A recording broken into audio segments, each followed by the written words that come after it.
अच्छा जी, आज है थर्ड डे क्लास का, तो मुझे आपसे फीडबैक चाहिए। क्लास पे इन 3 दिनों में क्या हुआ, आपने पसंद किया? अगर आपने पसंद किया तो बताइए, अगर कोई शिकायत हो, कोई कंप्लेन हो, कोई सजेशन हो, वो बताइए, ताकि हम लेट ना करें इसको। हम इंशाल्लाह अगले हफ्ते तक उसको थोड़ा और बेटर करें। ठीक है ना? कोई आपकी राय है ऐसी? लेक्चर सही चल रहे हैं? हैप्पी हैं उससे? मेरी एक राय सर, जी जी। जनाब अपना दीदार में रोकते वाली दोस्तों, मोहब्बत है आपकी, यकीन कीजिएगा, मेरी कोई औकात नहीं है, आपकी मोहब्बत की औकात है सारी। आप प्यार ना करते तो सच्ची बात है, ना शक्ल, ना सूरत, ना सर पे बाल, टेढ़ वड्डा, सब कुछ ख़राब है। तो अल्लाह ने बस देखने मोहब्बत की है, मोहब्बत दी है। दूसरी बात एक और है कि फ़रहान साहब, यकीन कीजिएगा, अगर आप मुझसे कभी पूछें, अपने भाइयों में से फेवरेट होता है इंसान ना, बराबर नहीं कर सकता, इंसान झूठ बोलता है। ये बात उनकी हैरान कुन है, उनकी पास्ट की हिस्ट्री में ना, फ़रहान साहब का कॉलेज में जहाँ ये पढ़ाते रहे हैं 15 साल, हर क्लास का जो इनके पास पढ़ती रही है, हर बच्चा इनका फ़ैन है। हाँ जी। दूसरा, सोशल हैं, वो सबकी बात सुनते हैं, सबकी बात पे ध्यान देते हैं, सोशल हैं। तो मैंने कई बार उनसे पूछा, अच्छा कहाँ मसरूफ़ थे? कहते हैं कि स्टूडेंट आया था तो उनसे मैं बात कर रहा था, कोई मशावरत करनी थी। सोशल काफ़ी हैं। अब हम ना असल में 2 भाई सोशल हैं, बाकी 3 भाई सोशल नहीं हैं। यानी कि वो थोड़ा होता है ना, कुछ लोग ज़रा कम दोस्ती करते हैं, बातचीत कम करते हैं, थोड़े एक्सट्रोवर्ट हैं। हम लोग 2, वो इंट्रोवर्ट हैं। तो ये तबीयत का फ़र्क भी आता है। तो इस हवाले से उनकी एनर्जी भी है। मैं तो उनसे अक्सर कहता हूँ कि आपकी आवाज़ माशाल्लाह बगैर ही स्पीकर के पहुँचती है, मेरी स्पीकर चाहिए मुझे। मुझे वहाँ तक ना कई बार कंप्लेंट्स आती है कि सर एंड तक आवाज़ नहीं आ रही, लेकिन उन्होंने एक टून सेट की हुई है कि मेरी बड़ी क्लास अगर हो तो वहाँ तक आवाज़ पहुँचे। दूसरा, यकीन कीजिएगा, मैंने उनको स्टडी किया तो मुझे लगता ये है कि वो मुझसे ज़्यादा बेहतरीन उस्ताद हैं। मैं अच्छा एक्सपर्ट हूँ, मैं भी। लेकिन देखें, उस्ताद और एक्सपर्ट होने का बहुत ही फ़र्क है। मैं अपनी कोशिश करता हूँ कि मैं अपने पढ़ाने के तरीके चेंज करूँ तो अपनी बात समझा सकूँ, सिखा सकूँ। वो सोचते हैं बिल्कुल किसी न्यूबी की तरह, जैसे क्लास में स्टूडेंट्स आते हैं, और वो उस तरह की सारी चीज़ें रखते हैं अपने लेक्चर्स में। एक टीचर का काम ये असल में होता है। तो इस हवाले से मुझे लगता है कि वो बहुत कमाल। वैसे भी चलें, भाई हैं अपने, तो तारीफ़ करनी बनती है। लेकिन वह अल्लाह से तंदरुस्ती दे, गुड है। जो हमारी टीम है, आपको इससे कोई इतराज़ हो या खुशी मिली हो टीम से? अच्छा लगा टीम से काम करके? सही है। तसद्दुक़, ये आपकी तारीफ़ है। हाँ जी, कोऑपरेटिव है। जो लेक्चर करवाए जा रहे हैं, इनकी समझ आती है आपको? कोई ऐसी चीज़ हो जो जो आपको समझ ना आई हो, या अगर आपने 2-4 बार पूछना पड़ा हो तो कोई उकताया हो? नहीं हुआ? इंशाल्लाह ऐसा नहीं होगा। यानी हमारी तरफ से पूरी कोशिश है कि इल्म जो यहाँ पे मौजूद है, ये ट्रांसफ़र किया जाए। बाकी माशाल्लाह आप भी कोशिश कर रहे हैं, तो दोनों की कोशिशें जब भरपूर होंगी तो ट्रांसफ़र होगा। अच्छा, कोई और दोस्त अपनी सजेशन देना चाहता हो, कुछ भी ऐसा कि जो हम बेहतर कर सकें, मे भी क्लास के पढ़ाने के अंदाज से हट के भी? जी जी। टाइम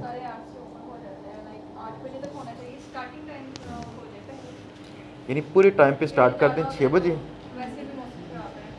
आजकल तो वैसे मौसम ख़राब है, वैसे मौसम का पता नहीं है। ये रोज़ाना ये हो रहा है कि तकरीबन दोपहर को बारिश हो रही शदीद, और 4 बजे होता है कि शायद लोग पहुंच ना पाए मीटिंग में, तो 4 बजे के पास बंद हो चुकी होती है। लेकिन है तो मौसम बारिश वाला। अच्छा, इसका ना हमारे साथ कुछ हल निकालिए। अगर क्लास राइट 6 बजे शुरू हो सके, फ़र्ज़ किया, मसला असल में ना ख़वातीन का ज़्यादा होता है, जितना भी लेट होंगी तो मुश्किलात पेश होती हैं। तो फिर बेहतर है कि अगर क्लास 6 बजे हो सके तो बाकी टाइम मिल जाए उनको प्रैक्टिस करने का। इसमें ना थोड़ी सी गुंजाइश रखते हैं, इसलिए जो दोस्त जॉब से आते हैं ना, हमने वैसे ही 5 से 6 रखा होता था टाइम कि 1 घंटे में कहीं ट्रैवल टाइम में उनका वो आ जाएँ। तो कई बार वो लोग भी थोड़ा सा लेट पहुँचते हैं, कुछ दूर से आते हैं। दूसरा कई बार होता है वक्फ़ा नमाज का, अब वो डिफरेंट डेज़ के हिसाब से थोड़ा सा नमाज के टाइमिंग भी पीछे होती है ना, तो इस तरह से कुछ थोड़ी सी टाइमिंग मुतासर होती है। फिर एक जनरल होता है ना, जनरल से टाइम रखा हुआ है 6:30 बजे कि क्लास राइट स्टार्ट जी। 5 बजे फिर ना जो लोग जॉब से आते हैं वो कर नहीं पाएंगे ना, हमने तो वो नहीं, उनका मसला तो ये है वो 6:30 बजे आते हैं, कई लोग कई दूर से आते हैं ना, ये बड़ा इशू है। तो बस वो जो मुमकिन होगा ना जहाँ तक, वो उसको थोड़ा पीछे करने की कोशिश करते हैं टाइम को, मे बी 6 PM पे वो ट्राई कर लेते हैं। जी जी 5 बजे का टाइम ही ठीक, उसमें मसला होगा फिर। हाँ जी हाँ 6 जी बजे तक ठीक है, वो आप थोड़ा पीछे कर दें, वो बेहतर 6 बजे तक स्टार्ट कर। जी जी। सर अस्सलाम वालेकुम। वालेकुम सलाम। सर एक रिक्वेस्ट है, आपका मैंने 2022 वाला कोर्स देखा था, उसमें आपकी जो तरफ से रोड मैप था वो थोड़ा सा ब्रीफ हो रहा था। अगर इसमें भी 2025 का ब्रीफ हो जाए रोड मैप कोर्स की, जिस तरह पहले 4 लेक्चर सर फरहान कल बता रहे थे वो वेंडर पे हैं, इस तरह आगे आ जाए तो वो एक वो कंपैरिजन फ्री ऑफ माइंड चलता रहता है कि प्रीवियस तो 3 साल पहले जीपी का कोर्स था उस वक्त, और उस वक्त दुनिया के जो हालात थे और अब जो हालात हैं, इसमें आगे में नेक्स्ट क्या करना चाहिए। फिर इस कोर्स को करने के बाद इसी प्लेटफॉर्म से हम इस टीम का मेंबर, जिस तरह आपने स्टूडियो में बताया था कि हम उनको अच्छे टॉप परफॉर्मर को कोऑर्डिनेटर, फिर उसमें से एज ए ट्रेनर भी हायर कर लेते हैं, या फिर वो अपने लोग अपनी एजेंसी बना लेते हैं। वो एक रोड मैप मिल जाए कि लेट से 1 साल 2 साल 3 5 साल बाद किस तरह आगे फ्लरिश कर सकते हैं। अच्छा जी, बात है रोड मैप की, तो एक कैरियर तो आपका ये पॉसिबल है कि आप अगर क्लास में आउटस्टैंडिंग कुछ रिजल्ट्स दिखाएं तो कहीं ना कहीं टीम में आ सकें। टीम में भी 2 तरह के तरीके हैं इसके, एक तो हमारी टीम में कहीं कोऑर्डिनेटर के तौर पर, दूसरा तरीका होता है फ्रांसो की टीम में वहाँ पे काम करने के लिए। दोनों तरीके इसके मौजूद हैं, लेकिन इसके लिए आप अगर फ़र्ज़ किया कहें कि मुझे रख लें तो ये पॉसिबल नहीं है। बस आप कुछ ऐसा करें कि नज़रों में आ जाएं। ये सारे लोग खुद ही नज़रों में आ गए थे, तो ये पॉसिबल है। अब यहाँ पे रह के फ़ायदे बिल्कुल होते हैं कि आहिस्ता आहिस्ता इंसान की तरक्की होती है।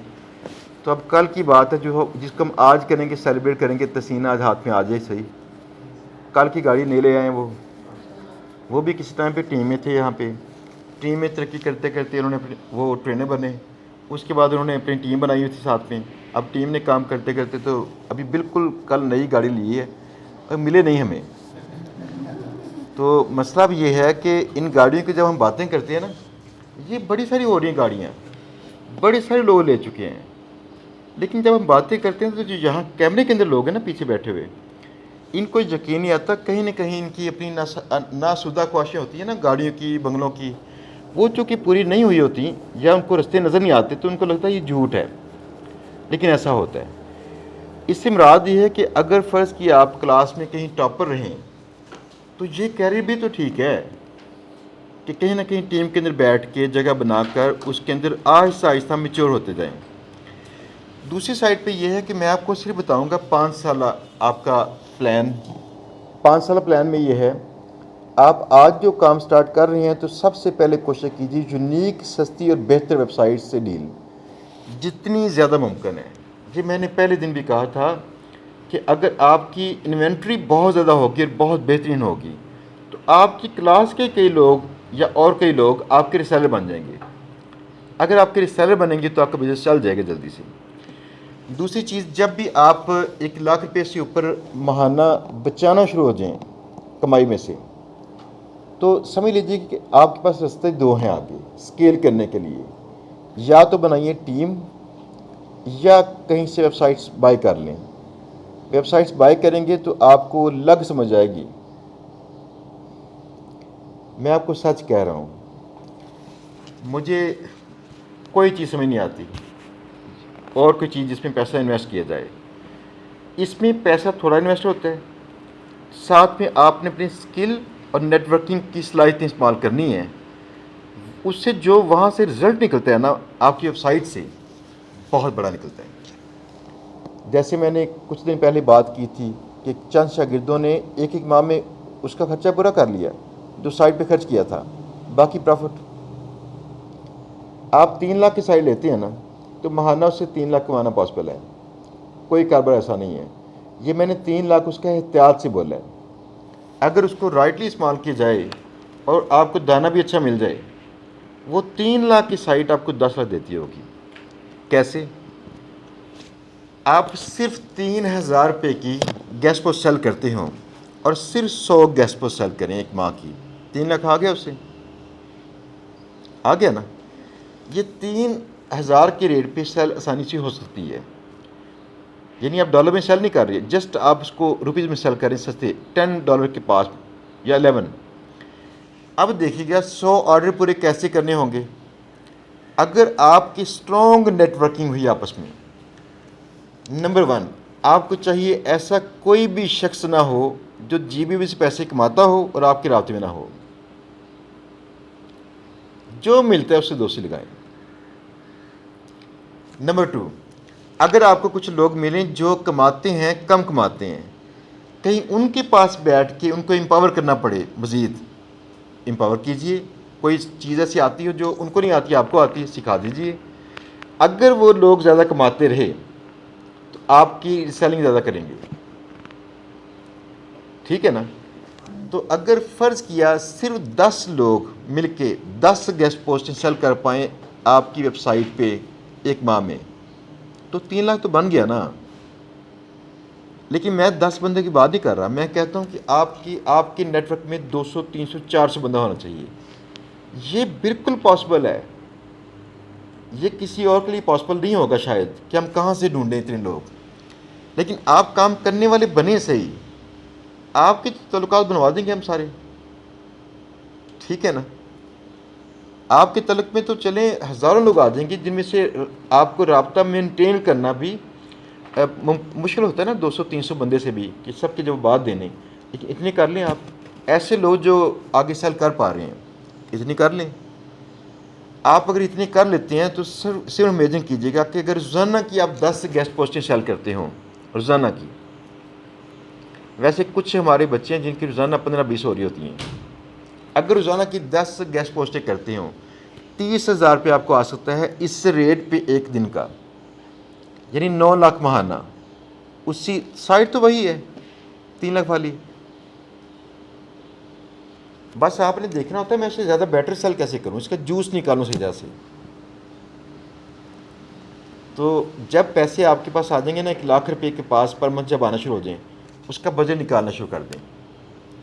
वैसे बाय द वे, जब कोई शख्स 1 लाख पर मंथ उससे कमाता है ना अपनी जीबीबी के कोर्स करने के बाद, ये 1 लाख भी नहीं ठहरता, ये जल्दी 2-3 लाख पहुंचा होता है, ठीक है ना। या तो पैसे इसमें नहीं आते, या आते हैं तो चंद माह में बड़े हो चुके होते हैं, ये इसका फ़र्क है। तो आप बस पहली कोशिश कीजिए कि पैसे आएँ, कम या ज़्यादा आएँ पैसे। जब पैसे आएंगे, वो लर्निंग है जो हम यहाँ करवा नहीं सकते, हमने उससे पहले की लर्निंग करवाई है। पैसा जब आता है, जब आपकी प्रोडक्ट बाकायदा कहीं सेल होती है, ये एक ख़ास लर्निंग प्रोसेस है। जब उससे गुजरते हैं ना, आप मार नहीं खाते। यानी नेक्स्ट कोर्स ये है पैसा कमाओ, इसमें पैसा कमाना सीखो। नेक्स्ट ये है पैसा कमाओ, वो ट्रेनिंग है आपकी। इसलिए हमने रखा हो यहाँ पे, अगर आपने पैसे कमा लिए आप पास हैं, अगर नहीं कमाए आप फेल हैं। हमने वो नहीं किया असाइनमेंट्स पे कि आपने असाइनमेंट्स पूरी कर ली तो पास हैं। आपने सिंपली पैसे कमा ली तो पास है हमारी नज़र में, नहीं कमाए तो फेल हैं। अगर ये गोल है तो फिर हम बच्चों को पास करवाना चाहते हैं हमेशा, ये कमाएं, क्योंकि अगले स्टेप हैं इसके बाद।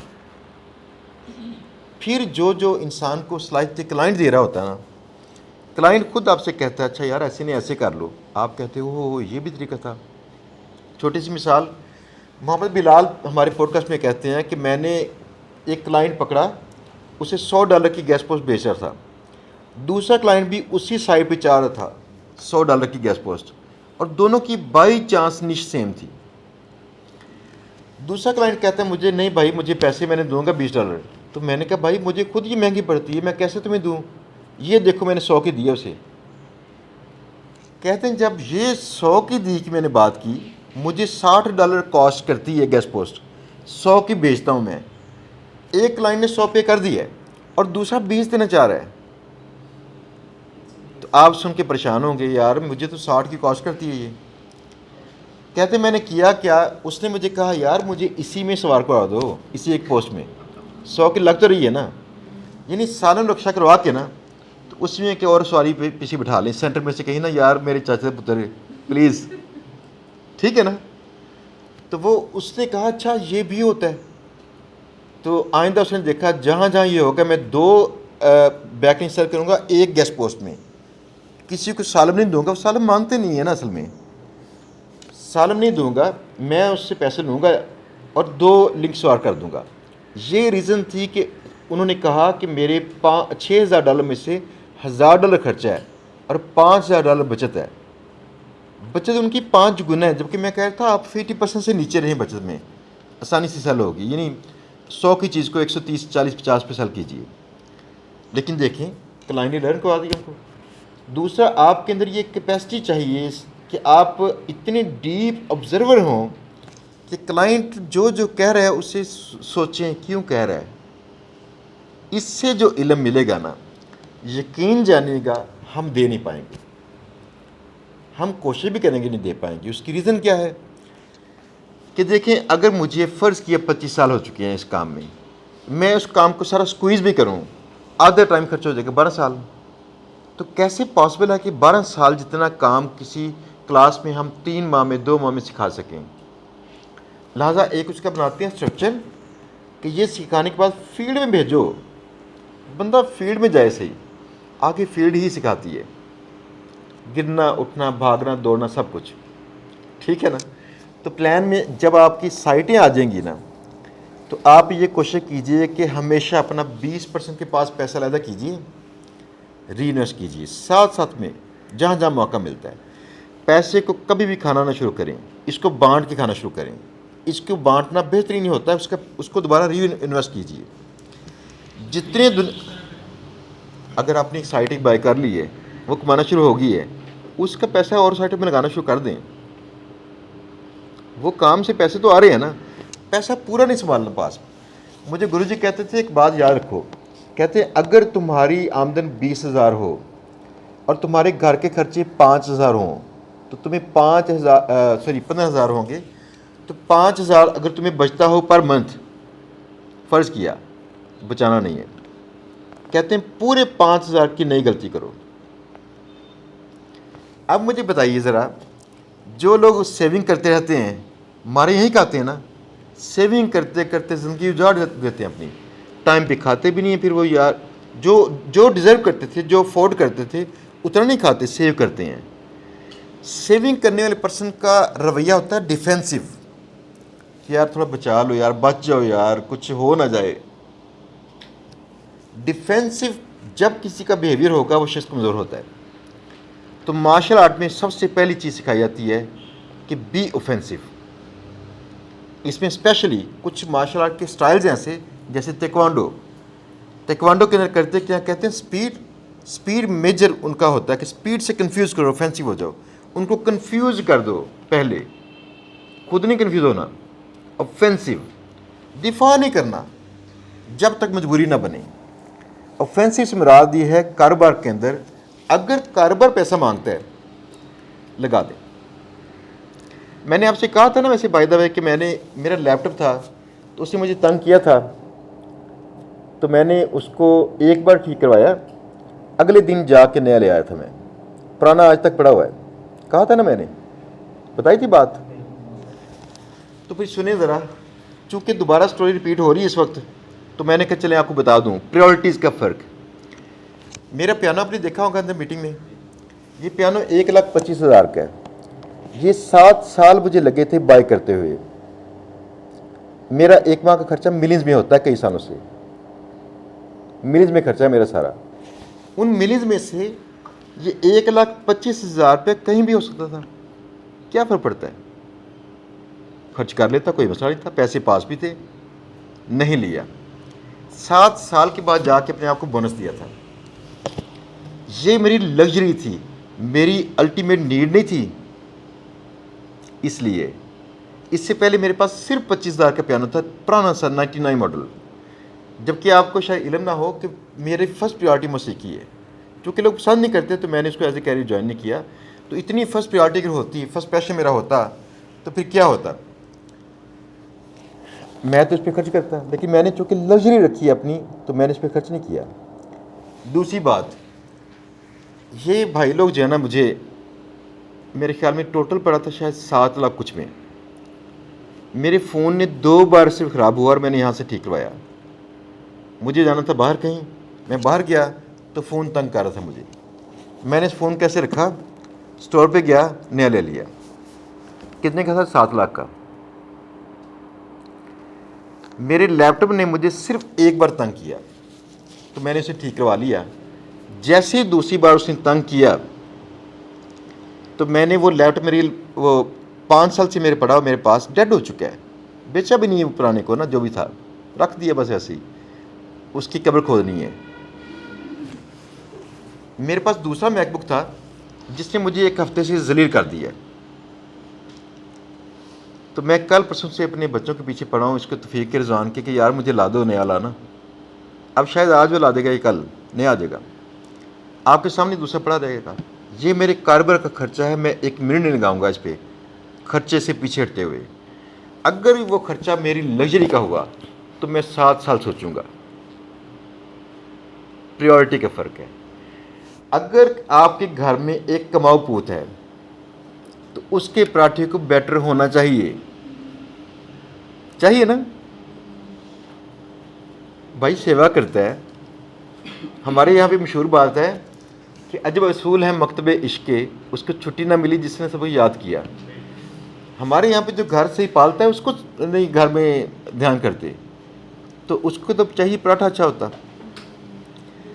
अब आपकी लाइफ में आप अगर जॉब करते हैं तो आपकी जॉब को टॉप प्रायोरिटी देनी चाहिए थी, वो आपकी पूरी फैमिली को फीड करती है जॉब।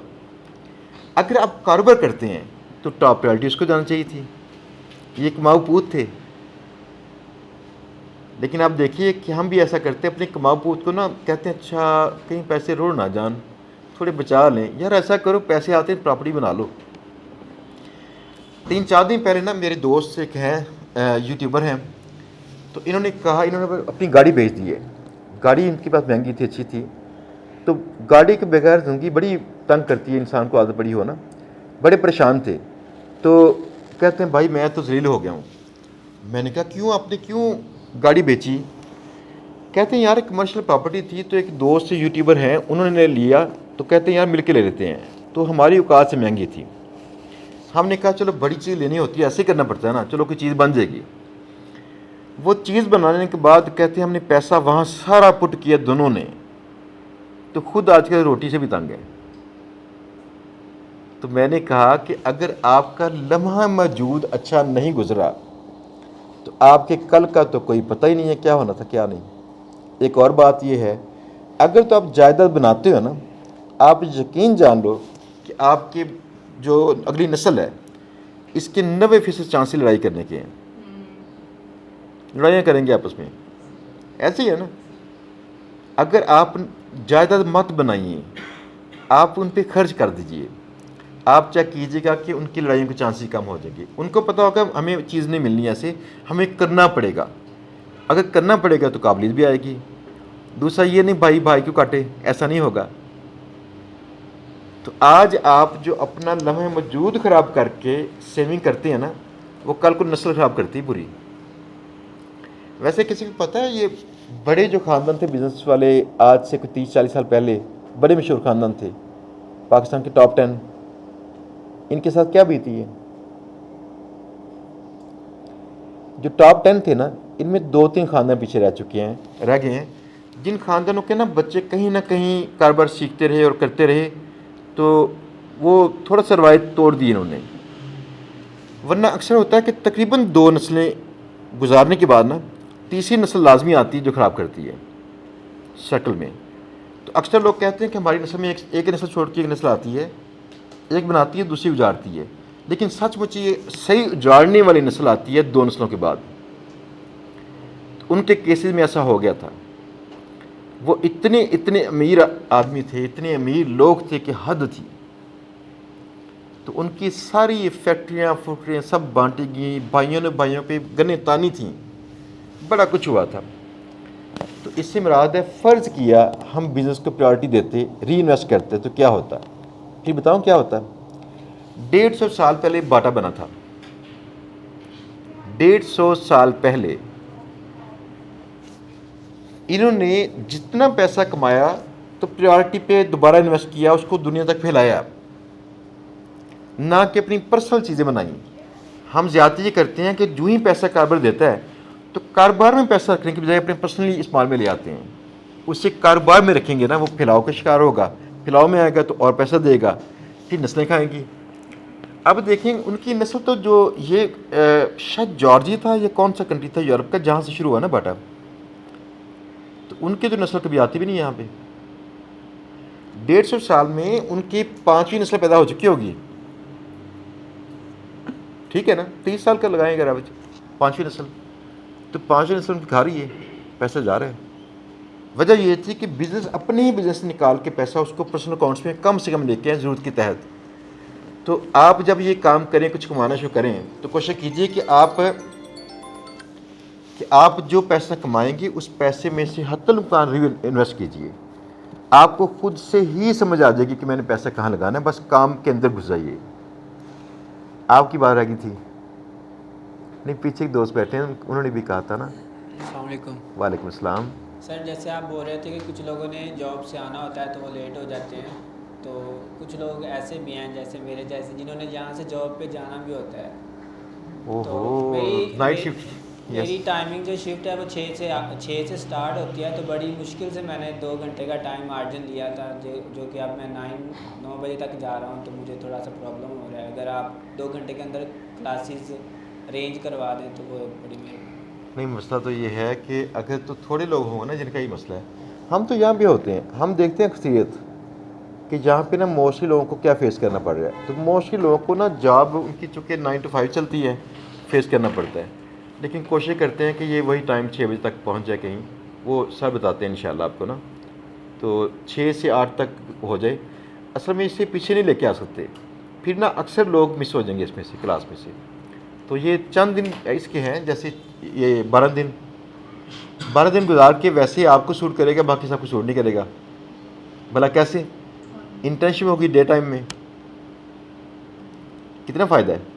तो चलिए 3 दिन गुजर चुके हैं, 9 दिन बाकी हैं, ठीक है ना।